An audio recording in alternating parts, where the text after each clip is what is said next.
चलिए आज हम लोग लोकतांत्रिक राजनीति में संघवाद पर बात करेंगे, जिसका ये दूसरा भाग है।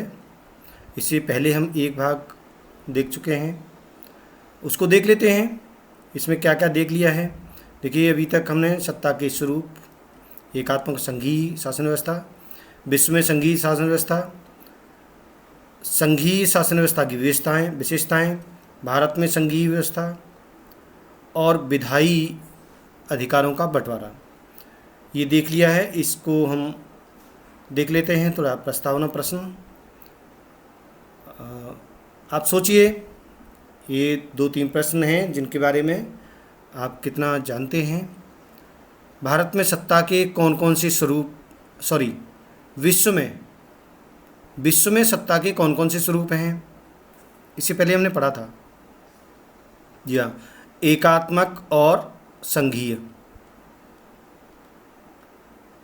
आज विश्व में अधिकांश 2 ही स्वरूप देखने को मिलते हैं, एकात्मक और संघीय। भारत में किस प्रकार की शासन व्यवस्था है? जी हाँ, संघीय शासन व्यवस्था है।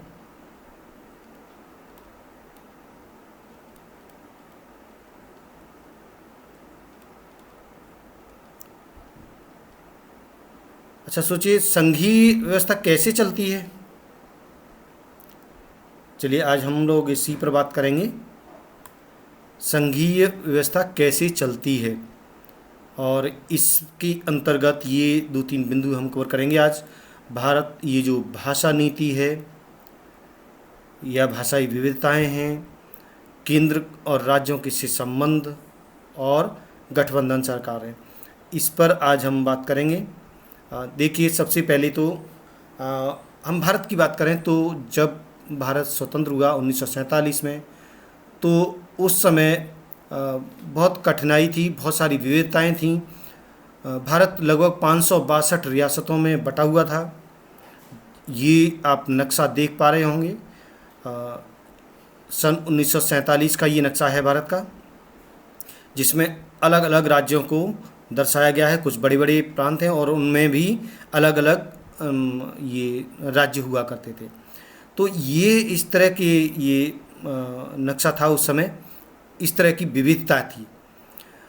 स्वतंत्रता के बाद भारत का एकीकरण हुआ और भारत एक संघ के रूप में आया।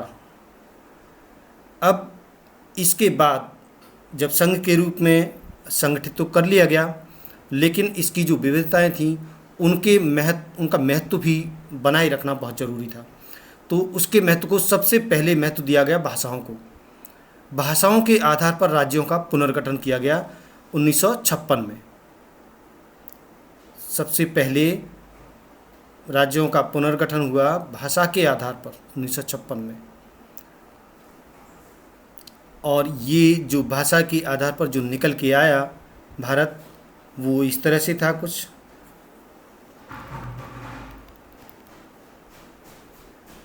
ये आपके सामने नक्शा है, थोड़ा सा धुंधला है।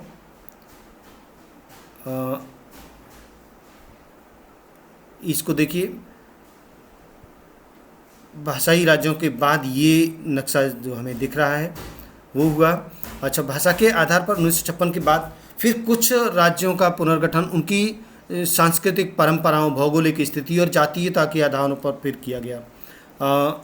ये कई बार हुआ है और ये इस तरह से हुआ था जैसे हम देख पा रहे हैं।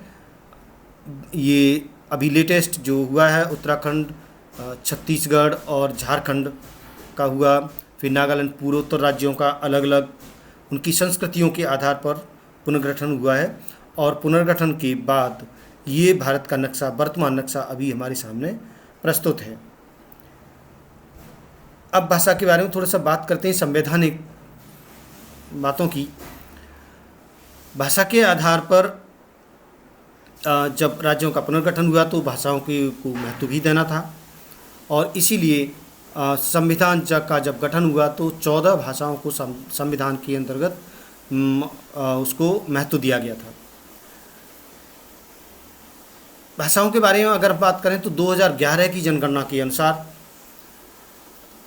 1300 से अधिक भाषाएं लगभग भाषाएं बोली जाती थी भारत में, और इनको अपनी मातृभाषा के रूप में दर्ज कराया है भारत के नागरिकों ने 2011 की जनगणना की में 1300 से अधिक भाषाओं को मातृभाषा के रूप में दर्ज कराया गया। इन भाषाओं को कुछ क्षेत्रीय और नज़दीकी जो भाषाएं होती हैं, नज़दीक के क्षेत्रों में जो बोली जाती हैं, उनको इकट्ठा समूहबद्धता मतलब ग्रुप में डाला गया। जैसे भोजपुरी है, मगही है, बुंदेलखंडी है, छत्तीसगढ़ी, राजस्थानी या अन्य भाषाओं को जोड़कर हिंदी भाषा के रूप में समूहबद्धता की गई है। इन सब भाषाओं को हिंदी मान लिया गया। इन सब के बाद यानी ग्रुपिंग करने के बाद 121 भाषाएं फिर बनी। 121, ये 2011 की जनगणना के अनुसार बात कर रहे हैं। अब इन सब के बाद 121 भाषाएं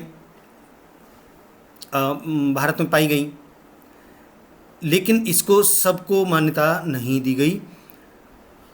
भारत में अभी जो वर्तमान में जो महत्व दिया गया है वो 22 भाषाओं को संविधान में जोड़ा गया है, और संविधान की 8वीं अनुसूची, याद रखिए भाषाओं की बात की गई है संविधान की 8वीं अनुसूची में, जिसके अंतर्गत भारत की 22 भाषाओं को जोड़ा गया है। ये 22 भाषाएं ये आपके सामने हैं, लिस्ट ये सामने है। ये जो अनुसूची में जोड़ी गई भाषाएं हैं, इन्हें अनुसूचित भाषाएं भी कहा जाता है। कभी ऐसे पूछा जाए कि अनुसूचित भाषाएं कितनी हैं, वर्तमान में अनुसूचित भाषाएं कितनी हैं, या संविधान के समय अनुसूचित भाषाएं कितनी थीं, तो इसमें कन्फ्यूज मत होइए। ये जो अनुसूची में यानी संविधान का दर्जा जिनको दिया गया है वही अनुसूचित भाषाएं हैं, यानी संविधान की 8वीं अनुसूची में इनको स्थान मिला है। अनुसूचित भाषाओं में लोगों द्वारा सबसे अधिक बोलने वाली भाषा हिंदी, जो अभी हम आगे बात करेंगे, और सबसे कम बोलने वाली संस्कृत है, जो लगभग नगण्य है। इसके बारे में ये आगे और हम पॉइंट दे दिया है। अनुसूचित भाषाएं जो बोलने वाले लोग हैं उनका कुल जो प्रतिशत है वो 96.17 है। ये अनुसूचित भाषा बोलने वाले। कुछ भाषाएं अलग से हैं जिनको अनुसूची में नहीं जोड़ा गया है, वो भाषाएं भी बोली जाती हैं, लेकिन अधिकांश जो बोलने वाली भाषाएं हैं उनको संविधान का दर्जा मिल चुका है। अब देखिए संविधान का दर्जा कौन कौन सी भाषाओं को मिला है। असमिया है, असमिया आसाम में बोली जाती है। बंगाल में बोली जाती है। बोडो ये पूर्वोत्तर राज्यों में। डोगरी जो हमारे उत्तर भारत के जो पर्वतीय क्षेत्र हैं, यानी जम्मू कश्मीर और हिमाचल, इसमें बोली जाती है डोगरी। गुजराती तो गुजरात में है। हिंदी कई राज्यों में बोली जाती है। आप पश्चिम से हम लें तो हरियाणा है, राजस्थान है, उत्तर प्रदेश है, दिल्ली है और मध्य प्रदेश है। आगे जाएं तो बिहार है, छत्तीसगढ़ है, झारखंड, इन सब में ये भाषा बोली जाती है। कन्नड़ कर्नाटक की है। कश्मीरी कश्मीर में बोली जाती है। कोंकणी ये पश्चिमी महाराष्ट्र और गोवा को भी मिला लेते हैं। मैथिली ये जो पूर्वी उत्तर प्रदेश और बिहार में, ये अलग सी भाषा है, हिंदी से ही मिलती जुलती है। मलयालम ये केरल की भाषा है। और मणिपुर की है, ये तो सीधी सी बात है। मराठी महाराष्ट्र की है। नेपाली देखिए उत्तराखंड का जो पूर्वी इलाका है और उत्तर प्रदेश और मध्य प्रदेश का उत्तरी, ये नेपाली भाषा भी बोली जाती है। और चूंकि नेपाली लोग हमारे भारत में बहुत अधिक लोग रहते हैं, इनके यहाँ आने जाने के लिए कोई वीज़ा की व्यवस्था नहीं है। हम लोग एक साथ रहते हैं, तो इनकी भाषा को, नेपाली भाषा को भी हमारी भारतीय संविधान में स्थान दिया गया है। उड़िया उड़ीसा में बोली जाती है। पंजाबी पंजाब में है। संस्कृत का कोई विशेष क्षेत्र नहीं है। संस्कृत में जो सनातन परंपरा है, जिसको हिंदू परंपरा कहते हैं, उसमें जितने भी संस्कार होते हैं, उन संस्कारों में ये जब संस्कार के समय पर ये भाषा का उच्चारण होता है। बोलने में जहाँ तक है वो बहुत कम है, और जो उस संस्कृति या संस्कारों के जो विद्वान हैं, जिनको पंडित कहते हैं, वो भाषा बोलते हैं। बाकी बहुत कम लोग इसको बोलते हैं। संथाली है, ये आदिवासी लोग हैं और अनुसूचित जनजाति के लोग हैं। ये कई राज्यों में हैं, बंगाल में भी है, उड़ीसा में है, ये झारखंड में भी हैं, कुछ उत्तराखंड में हैं। तो इस तरह से ये लोग बिखरे हुए लोग हैं संथाली, और ये जहाँ जहाँ पर भी होते हैं वो अपनी भाषा बोलते हैं। सिंधी है, इसी तरह से सिंध प्रांत के लोग हैं, वो लोग वही भारत में बिखरे हुए हैं, और जहाँ जहाँ पर भी हैं वो लोग सिंधी भाषा बोलते हैं। तमिल है, तमिलनाडु की है, तेलुगु है, आंध्र प्रदेश की और तेलंगाना की, दोनों की है। उर्दू है, उर्दू सामुदायिक भाषा है। फिर उर्दू जो मुस्लिम वर्ग है वो भाषा बोलता है। तो सामुदायिक वर्ग में कई भाषाएं हैं और कई राज्यों की भी भाषाएं हैं।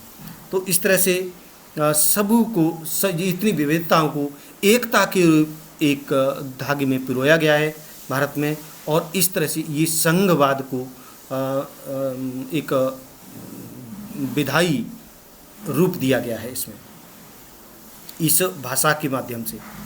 तो ये हमने देखा भाषा को कितना महत्व दिया गया है संघवाद में, ये हमने देखा। अब हम बात करते हैं राजनीति की। राजनीति में ये जो आगे हैं केंद्र और राज्यों के संबंध। देखिए, जितने भी राज्य हैं स्वतंत्र राज्य हैं और कुछ केंद्र शासित राज्य हैं। केंद्र शासित राज्य हैं तो उसमें तो कोई प्रॉब्लम नहीं है, क्योंकि केंद्रों के अधीन होते हैं, जो केंद्र का कानून होता है वही वहाँ चलता है, और उपराज्यपाल वहाँ पर केंद्र के द्वारा नियुक्त कर दिया जाता है, वहाँ पर वो अपना शासन चलाते हैं। और जो कुछ 2 राज्य हैं, पुडुचेरी है और दिल्ली है, जहाँ पर चुनाव होता है केंद्र शासित राज्यों में, और वहाँ पर मुख्यमंत्री बनता है, लेकिन वो स्वायत्तता नहीं है, उनको पूर्ण राज्य का दर्जा नहीं है, अभी भी केंद्र के अधीन है। केंद्र के और राज्यों के मिलकर लोग मिलकर वहाँ शासन चलाते हैं। अब बात करते हैं जो स्वतंत्र राज्य हैं, स्वायत्त राज्य हैं, उनके और केंद्र के बीच में किस तरह के संबंध बनते हैं इस संघीय व्यवस्था में। तो देखिए, पहले ही हमने बात की है, जो संघीय व्यवस्था होती है कम से कम 2 स्तर होते हैं, केंद्र और राज्य, और हमारे यहाँ त्रिस्तरीय है। हालांकि त्रिस्तरीय जो व्यवस्था है उसको कानून बनाने का अधिकार नहीं दिया गया है। तो अब केवल बात आती है केंद्र और राज्यों में, वहाँ पर संबंध कैसे होते हैं। इससे पहले हमने जो विधायी अधिकारों का बंटवारा पढ़ लिया है, केंद्र, राज्य और जो केंद्र सूची, समवर्ती सूची और राज्य सूची है, इसमें क्लियर कट जो विषय हैं उनका बंटवारा कर दिया गया है। लेकिन इसके अलावा और संबंध इनके कैसे चलते हैं और वो देखते हैं। देखिए, स्वतंत्रता के बाद एक एक पॉइंट को हम पढ़ लेते हैं। स्वतंत्रता के बाद केंद्र और राज्यों के संबंधों में लगातार बदलाव आते रहे। बदलाव कैसे आते रहे ये देखते हैं। केंद्र राज्य संबंध शासक दल और नेता पर निर्भर करते हैं, और यहाँ पर जो अलग अलग राज्यों के नेता हैं, अलग अलग राज्यों की सरकारें हैं, और वहाँ चूँकि हमारे यहाँ दलीय व्यवस्था है और ये 2 दलीय नहीं है, मतलब बहुदलीय व्यवस्था है, तो अलग अलग दलों की सरकारें अलग अलग राज्यों में हो सकती हैं। हालांकि भारत में जो स्वतंत्रता की बात है की स्थिति है, वो काफ़ी समय तक एक ही पार्टी की केंद्र और राज्य अधिकांश राज्यों में वही सरकार रही। जैसे भारतीय कांग्रेस पार्टी है, उसकी सरकार भारत में की केंद्र में और अधिकांश राज्यों में रही। तो क्या होता है, देखिए, ये स्वाभाविक बात है, केंद्र में उसी पार्टी की सरकार है और उसी पार्टी की राज्यों में सरकार है, तो जो लोग हैं, जो नेता हैं, उनके एक ही हैं, अध्यक्ष है वो एक ही है, तो उसमें कोई दिक्कत नहीं आती है। और राज्य जो है अपनी स्वायत्त संघीय इकाई के रूप में काम करते हैं, यानी जो अधिकार मांगते हैं उनको आसानी से मिल जाता है और अपने अधिकारों का पूर्ण प्रयोग करते हैं। लेकिन इसके बाद ये लगभग 89 तक रही और 90 में 89 के लास्ट और 90 में जो इलेक्शन हुआ है उसके बाद से स्थिति बदली है। और किस तरह से बदली कि वहाँ पर जो अलग अलग राज्य थे वहाँ क्षेत्रीय दलों का उदय हुआ। 90 के बाद क्षेत्रीय दलों का उदय होता है और केंद्र में गठबंधन सरकार बनना शुरू होती है 90 के बाद। और ये सिलसिला 2009 में भी सरकार बनी, लेकिन फिर भी गठबंधन सरकार थी। 4 में बनी, फिर 9 में बनी, फिर 2014 और अब इस विशेषकर 2019 में जो सरकार बनी है वो पूर्णतः कहा जा सकता है कि वो गठबंधन सरकार तो है, लेकिन चूंकि एक ही पार्टी को 272 से अधिक सीटें हैं तो यहाँ गठबंधन का केवल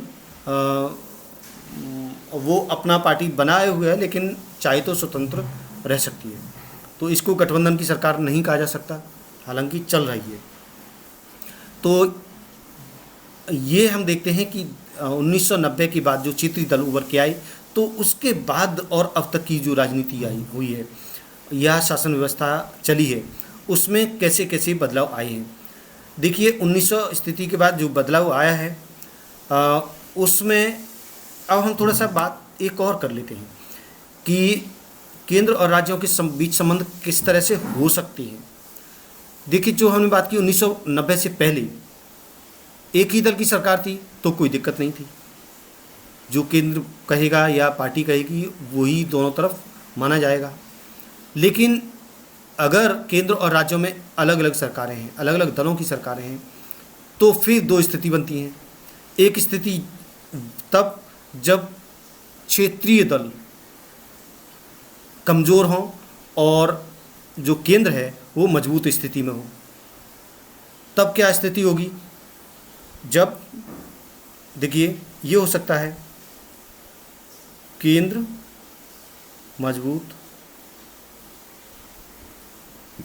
और राज्य कमज़ोर या बिखरे हुए। राज्य कमज़ोर स्थिति कब होगी? जब अलग अलग राज्यों में अलग अलग क्षेत्रीय दलों की सरकारें होंगी और वो इकट्ठे हो नहीं पाएंगे, अपनी अपनी मांग रखेंगे और केंद्र मजबूत है। तो उस समय क्या होगा? देखिए ये आपके सामने एक फिगर लेकर आए हैं।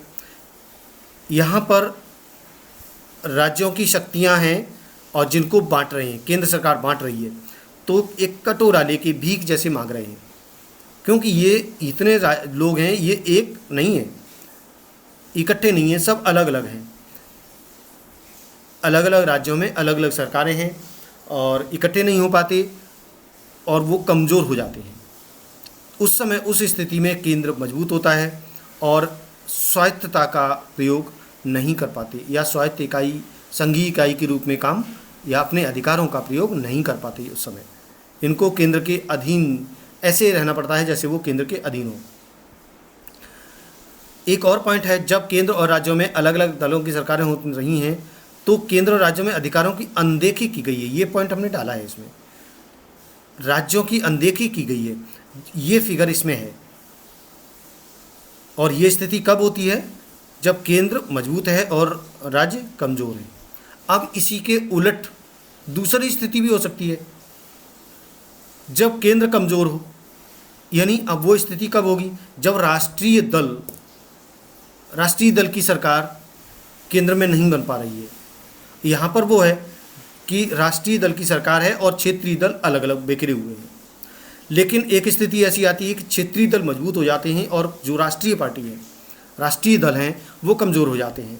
ऐसे में जो राष्ट्रीय दल हैं वो सरकार नहीं बना पाते केंद्र में। उस समय क्षेत्रीय दल केंद्र में सरकार बनाते हैं और केंद्र में जब सरकार बनाते हैं तब स्थिति कैसी हो सकती है? ये देखिए, जब केंद्र में क्षेत्रीय दल सरकार बनाते हैं तब क्या स्थिति होती है? तब ये स्थिति होती है, आपके सामने है। देखिए तब क्या होता है, फिर गठबंधन की सरकार बनती है। अलग अलग क्षेत्रीय दल एक साथ मिलकर समझौता करते हैं। देखिए एक से अधिक गठबंधन सरकार क्या होती है, ये परिभाषा लिख दी है। एक से अधिक राजनीतिक पार्टियों द्वारा राजनीतिक पार्टियां कहें या दल कहें, एक ही बात है, एक साथ मिलकर बनाई गई सरकार को गठबंधन सरकार कहते हैं। आमतौर पर गठबंधन में शामिल दल एक राजनीतिक गठजोड़ करते हैं और एक साझा कार्यक्रम स्वीकार करते हैं। यहाँ एक चीज़ देख लीजिए, यहाँ पर या तो चुनाव पूर्व भी गठबंधन हो सकता है, चुनाव पूर्व भी हो सकता है और चुनाव के बाद भी गठबंधन हो सकता है, चुनाव बाद भी गठबंधन हो सकता है। तो ये गठबंधन कर लेते हैं जब किसी एक दल की सरकार नहीं बनती, तब उस स्थिति में। इसके बारे में आगे हम फिर और डिटेल में पढ़ेंगे, सरकार कैसी बनती है उसके बारे में अलग से बात करेंगे। तो अभी हमने देखा कि ये देखिए, एक बार फिर देख लेते हैं केंद्र राज्यों में संबंध क्या होता है। पहले तो हमने देखा भाषाई के आधार पर, और अब केंद्र राज्यों के संबंध। केंद्र राज्यों के संबंध में दो स्थितियां बनती हैं, जब केंद्र मजबूत हो एक बार, यानी जब एक ही दल की सरकार हो। जब एक ही दल की सरकार होगी तो केंद्र और राज्य में कोई दिक्कत नहीं आएगी, आराम से सरकारें चलेंगी दोनों, और राज्य जो है अपनी स्वायत्तता का पूरा प्रयोग कर सकेंगे। और दूसरी स्थिति आती है कि एक ही दल की सरकार केंद्र और राज्यों में नहीं है, यानी अलग अलग दलों की सरकार है। तो उसमें फिर दो स्थितियां हो सकती हैं कि राष्ट्रीय दल मजबूत स्थिति में है, यानी जो केंद्र में सरकार है वो राष्ट्रीय पार्टी की है और क्षेत्रीय में अलग अलग पार्टी की है। उस समय यानी केंद्र मजबूत स्थिति में है और राज्य बिखरे हुए हैं, वो ये स्थिति हो सकती है जो हमारे सामने है। फिर केंद्र कमज़ोर होंगे, यानी केंद्र अपने स्वायत्त इकाई के रूप में अपने अधिकारों का प्रयोग नहीं कर पाएंगे, फिर उनको भीख मांगनी पड़ेगी केंद्र से। और दूसरी स्थिति ये होती है कि जब राज्य मजबूत स्थिति में होते हैं, यानी क्षेत्रीय दल मजबूत स्थिति में होते हैं और जो राष्ट्रीय पार्टियां हैं वो कमज़ोर हो जाती हैं। उस स्थिति में केंद्र कमज़ोर हो जाता है और राज्य मजबूत हो जाते हैं। राज्य गठबंधन करके केंद्र में सरकार बनाते हैं, लेकिन यहाँ भी दिक्कत आती है। अब दिक्कत क्या आती है कि अगर ये हम फिगर देख रहे हैं, ये अटल बिहारी जी की सरकार थी, 99 में बनी थी, पहले 98 में बनी, फिर 99 में बनी, फिर अब 99 की स्थिति ये देखिए कि सरकार तो बनी लेकिन क्षेत्रीय दलों की भी बनी है, और ये बम का एक जो कुर्सी है वो बम के द्वारा बनाई गई। बम का द्वारा मतलब है कि कोई भी एक दल अगर उनसे समर्थन वापस ले लेता है तो इनकी सरकार गिर जाती है, यानी जो गठबंधन की सरकार की कुर्सी है वो बम का रूप काम करती है, कभी भी वो फट सकता है, कभी भी सरकार गिर सकती है, तो इसका भय बना रहता है। अब ऐसे में क्या होता है, जो राज्य हैं वो खींचातानी करते हैं, केंद्र से अपनी अपनी मांग रखते हैं, यानी यहाँ पर जो स्वायत्तता का जो अधिकार है वो अधिक से अधिक जो मजबूत है वो अपना अधिकारों का प्रयोग करने की कोशिश करता है। तो यहाँ पर जो केंद्र है, केंद्र की ये स्थिति बन जाती है। तो चलिए आज हम लोगों ने ये देखा कि जो संघीय व्यवस्था है वो कैसे चलती है। एक तो हमने ये क्षेत्रीयता के आधार पर देखा, और क्षेत्रीयता में भी जो क्षेत्रीय विविधताएँ हैं उसमें खासकर हमने देखा भाषा के आधार पर, संस्कृति के आधार पर और भौगोलिक स्थिति के आधार पर। हमने भारत में राज्यों का बंटवारा किया है, पहले पुनर्गठन किया गया। सबसे पहले तो 1947 के बाद 562 रियासतों को का एकीकरण किया गया, और उसके बाद 1956 में उनका पुनर्गठन किया गया भाषा के आधार पर, और उसके बाद फिर क्षेत्रीयता के आधार पर, भौगोलिक परिस्थितियों के आधार पर अलग अलग पुनर्गठन होता रहा है। और वर्तमान में जो हमारे सामने नक्शा है वो ये है जिसको हम देख रहे हैं। इसके बाद हम देखते हैं भाषाओं का जो हमने संविधान में रखा गया है, जिन भाषाओं को, उसके बारे में बात की है।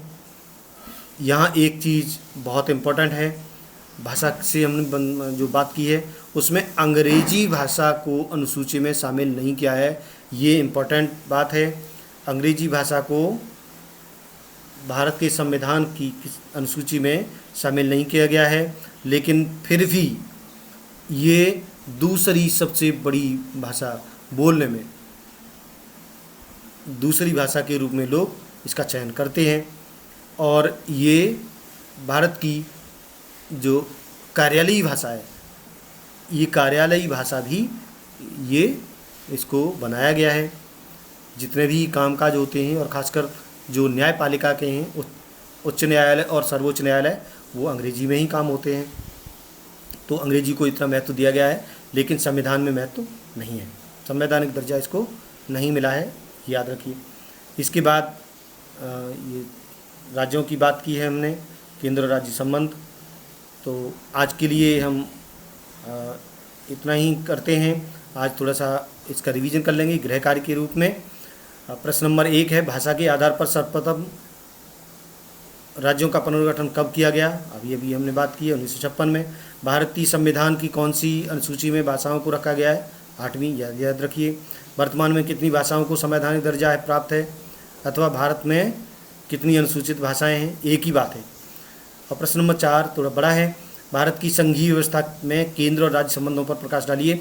इसके बारे में अच्छी तरह से हमने समझा दिया है, इसको लिखिए। तो आशा है कि आपको समझ में आ गया होगा। अगले भाग में हम ये देखेंगे, बहुत इंपॉर्टेंट है, अगला भाग जरूर देखिएगा। भारत में विकेंद्रीकरण की व्यवस्था और पंचायती राज के बारे में बात करेंगे। इसमें ग्रामीण और शहरी निकाय होंगे। तो अब हम आज यहीं समाप्त करते हैं। आशा है आपको अच्छा लगा होगा, और ये वीडियो शेयर करिए, लाइक करिए, और अगर आप पहली बार सुन रहे हैं तो सब्सक्राइब कर लिए चैनल को। हम बार बार ये वीडियो बना के डालते रहेंगे ताकि आपको जल्दी से जल्दी सूचना मिल जाए। और कोई आपको कुछ प्रॉब्लम है, पूछना है, तो कमेंट बॉक्स में लिख दीजिए। मिलते हैं जल्दी ही अगली वीडियो के साथ। धन्यवाद।